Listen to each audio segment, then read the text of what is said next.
Welcome to 100 Yards of Football this morning. If you liked the video today, please come in and share it. Today, we're going to highlight one of the hottest prospects coming into the 2021 NFL Draft, my man out of North Dakota State, Trey Lance. I'm your host, Vincent Turner. So, one more time, if you like the video today, please comment and share. We surely appreciate it here on 100 Yards of Football. And joining me is a gentleman that his name is burning up the NFL draft sites, all social media guides. He's one of the most talented guys breaking down the players. He used to be a former NFL scout under Bill Parcells and Bill Belichick with the New York Jets. He was a finalist for the Green Bay Packers general manager job back in 2017. And he has an outstanding book that's on Amazon, Whatever It Takes. And I recommend that you go get the book because it's one of the best sellers out there. And the book is not only about football, but it's about life and about determination. It's about not giving up. So let me bring him to the floor this morning. The very talented Daniel Kelly, coming from Key West, Florida. How you doing, sir? Hey, I'm doing really well, sir. How are you today? I'm a little bit tired, DK. I'm not going to lie to you. But, hey, man, you know, it's a very exciting time. 2 days before the draft. A lot of controversy going around which quarterback is going to be taken with the San Francisco 49ers with the third pick. Just an exciting time. It's a time that I enjoy at this time of year.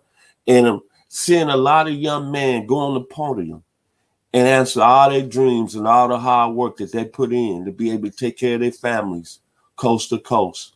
Is very, very rewarding for me to see that happening on Thursday evening. Absolutely. Well, you know what? Being tired is not uncommon in the NFL this time of year. So it's okay, Mr. Turner. All right. Let's talk about Trey Lance then, baby. Absolutely. I mean, this is a guy that's kind of just burst onto the scene, 6'4", 226, nice size, but to me has kind of a soft-looking body and build. Let's talk about the positives first, because I understand why people are falling in love with this guy, and because he looks very well schooled in the pocket in terms of his mechanics and his fundamentals. He looks very polished. Handling the ball. He really looks the part in the pocket. He looks like someone who's been very well trained and very well schooled in the pocket. It looks like somebody's been working with him for a number of years since the time he was a kid on the fundamentals of the position. He also has a very good play action. He does hide the ball fairly well, but it's overused. He uses it almost a lot of the plays. And also he looks good setting up shop, as I called, in the pocket. He looks like he knows what he's doing. He goes through his reads. Yes, he does tend to lock in at times, but he goes through his reads and progressions fairly well. I do see his head on a swivel, looking down the field and making his reads. He does, like I said, have the tendency to lock in, but most of them do. Has some mobility in the pocket. He can slide around. He can slide up. He can move left to right. He can roll left to right. All these things are there, but that's really where it ends for me, guys, because this is something. And oh yes, and before I forget, everybody wants to talk about the NCAA record, he said, of I think 287 passes without an interception. Let me pause for stations to identify themselves and read this list, right? Okay, James Madison, Montana State, Illinois State, Nichols, Southern Illinois, South Dakota, Western Illinois, Youngstown State, South Dakota State, Missouri State, Northern Iowa, Illinois State, UC Davis, Delaware, North Dakota, Butler, and Central Arkansas. We are not talking, folks, about primetime schools. I mean, we're talking, that's the list. I mean, bottom line, he looked like a very big fish in a very small pond. He didn't really play anybody. And I would venture to guess that not one of those defensive backs from one of those schools I just mentioned will ever get an NFL tryout, let alone make a training camp. I watched him in the following games. I watched him against Central Arkansas, James Madison. I want to write this down because people wonder where I get my opinions from. University of North Dakota, and the Butler game. Those 4 games represent a fuller body of work, those random 4 games that I look like. And he looked absolutely lackluster to me.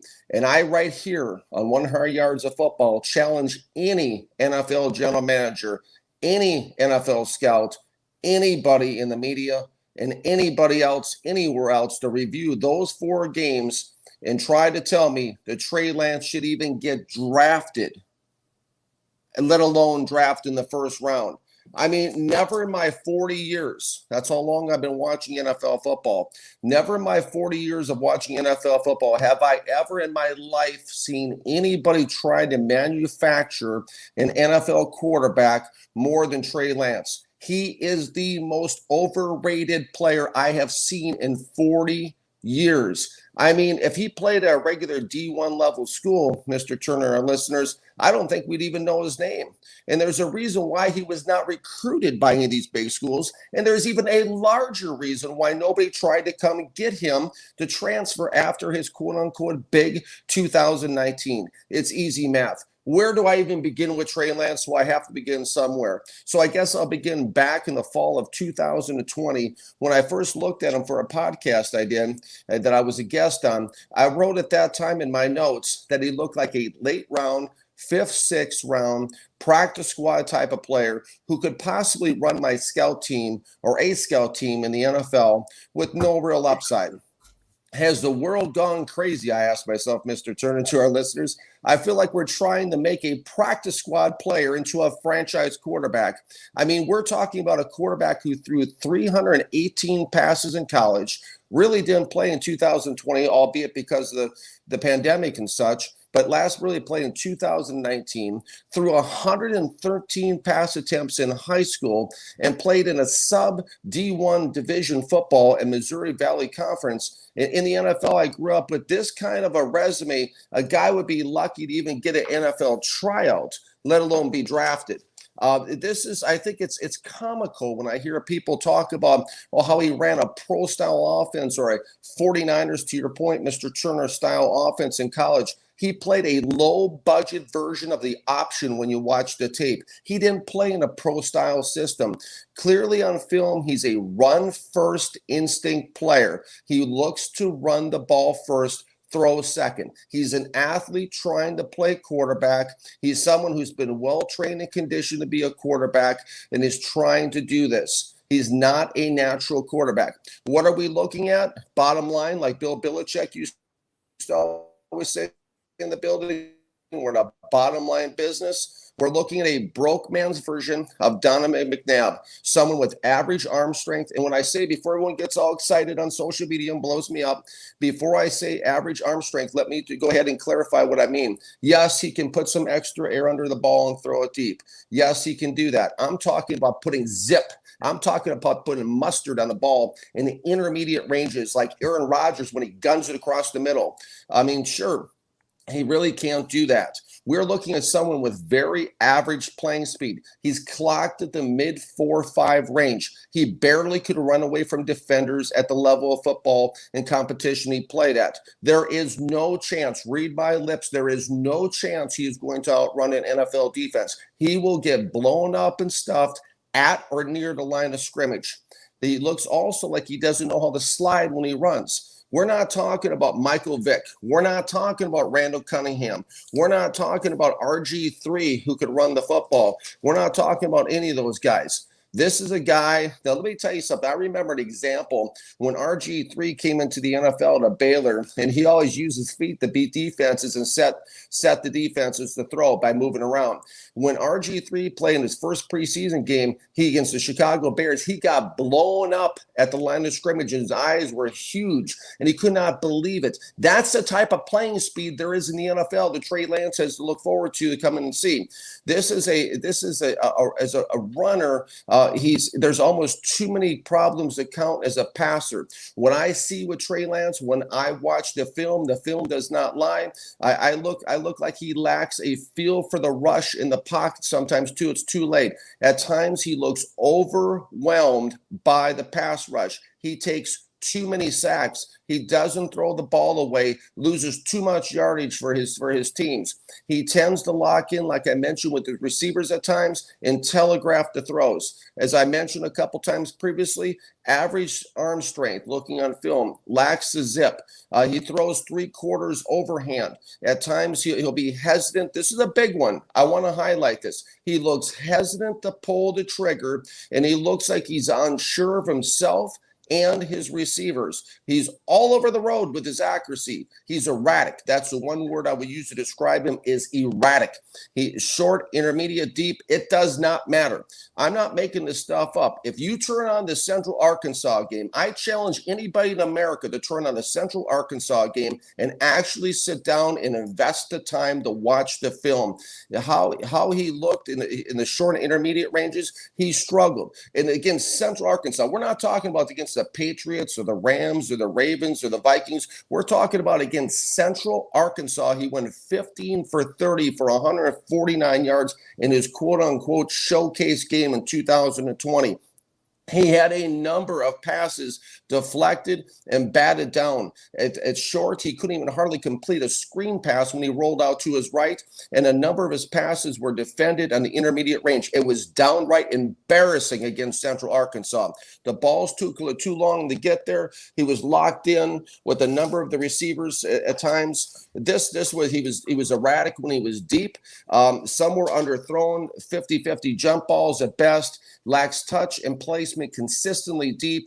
A lot of them, I mean, sure, once in a blue moon, he threw one that looked nice deep, but they were way too far and few between. I mean, honest to God, Trey Lance looks like an NFL defensive back's dream quarterback. And then I turn on his pro days. Now, this is where where he and his camp and his agent and his PR firm have really tried to manufacture a quarterback. He's running around in gym shorts throwing to his buddies. And people want to make such a big deal of the pro days. I venture to say, on 100 yards of football, if there's any able-bodied college quarterback in America could have made the throws that Trey Lance made in his pro days. I'm not impressed. All he exuded was a low energy, a lethargic, sluggish type of vibe that I got from him. His eyes look downtrodden. I mean, when I'm watching him in the pro day in the first one, I got such a bad feeling in the pit of my stomach. It was consistent and constant. No vibe of leadership whatsoever. This guy, if I had to make a comparison, when I go through 40 years of a Rolodex in my mind, the only people reminds me of is former Auburn and Redskins quarterback Jason Campbell, who was like a zombie playing back there, and he was, and also Browns second rounder Deshaun Kaiser. The only difference between this guy and those two guys, between Campbell and Kaiser and Trey Lance, is the other two guys actually had an arm. That's a frightening thought.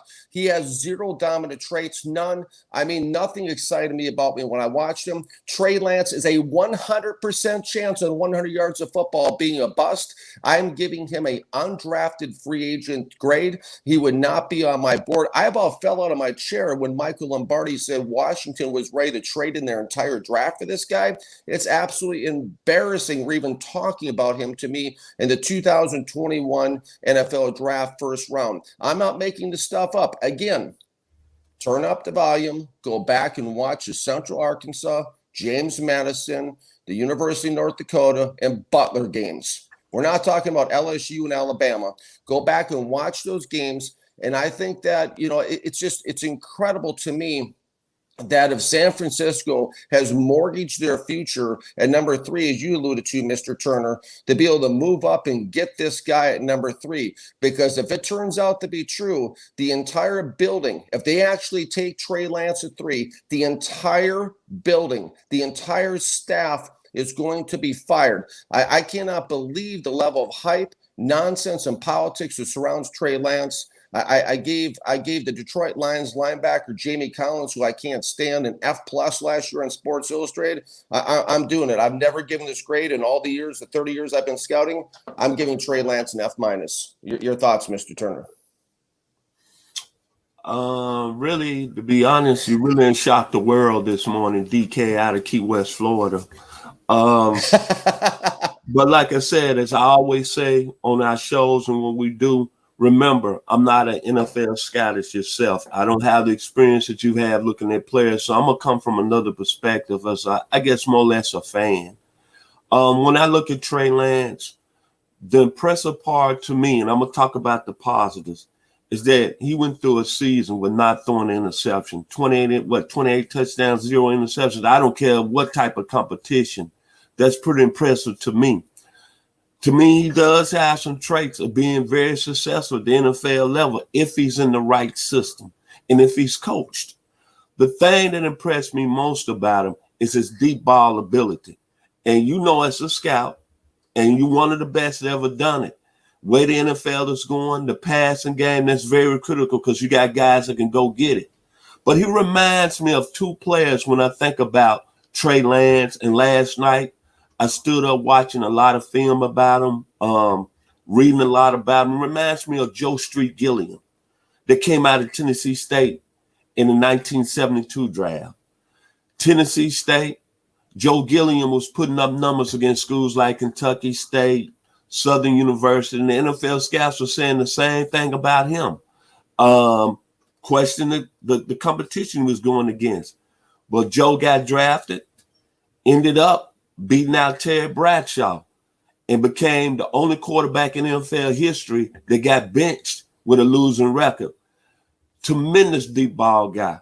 Then another gentleman that Trey Lance reminds me of is Reggie Collier that played at Southern Miss back from 78 to 81.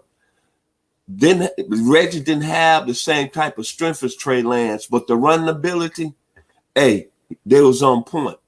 But when you look at this young man, overall, to me, he's got all the physical tools in making it in the next level.